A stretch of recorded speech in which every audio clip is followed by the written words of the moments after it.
హీరోలో వైష్ణవ్ తేజ్ రూటే సెపరేటు. ఒక్కో మూవీతో ఒక్కో జానర్లో ప్రయోగాలు చేశాడు. జనాల్లోకి చొచ్చుకెళ్ళాడు. కట్ చేస్తే తాను కూడా పాత పాటే పాడతానని ఇప్పుడు మంకుపట్టు పడుతున్నాడు.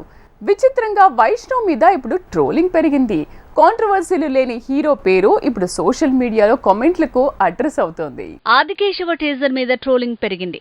ఏ కాలంలో ఉన్నాం, ఏ మూవీస్ చేస్తున్నాం అంటూ నెటిజన్స్ ఈ మూవీ టీజర్ మీద ట్రోలింగ్ పెంచారు.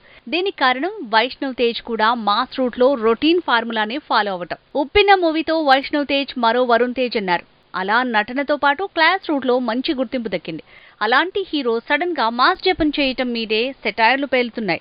సోషల్ మీడియాలో పంచులు పడుతున్నాయి. ఉప్పెన్నతో 100 కోట్ల హీరోగా పరిచయం అయ్యాడు. యంగ్ హీరోలో మంచి నటుడు అనిపించుకున్నాడు. కొండపులం కూడా పెద్దగా ఆడకున్న నటుడిగా వైష్ణవ్ ని ఫోకస్ చేసింది. అలా కలిసొస్తున్న టైంలో మాస్ రూట్ లో వెళ్లి ఈ హీరో తప్పు చేస్తున్నాడా? వైష్ణవ్ తేజ్ నిజానికి తన అన్న సాయి తేజ్ రూట్ లో వెళ్లలేదు. సాయి తేజ్ మాత్రం మొదటి నుంచి మాస్ రూట్ లోనే ప్రయోగాలు చేస్తూ వచ్చాడు.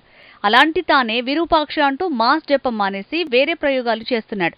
అలాంటప్పుడు ఎక్స్పెరిమెంటల్ మూవీస్ చేస్తూ వస్తున్న వైష్ణవ్ తేజ్ సడన్ గా రూట్ మార్చడమే ట్రోలింగ్ కి కారణమవుతోందట. ఎంత క్లాస్ హీరో అయినా మాస్ హీరోగా మారితే ఆ కిక్కి వేరు.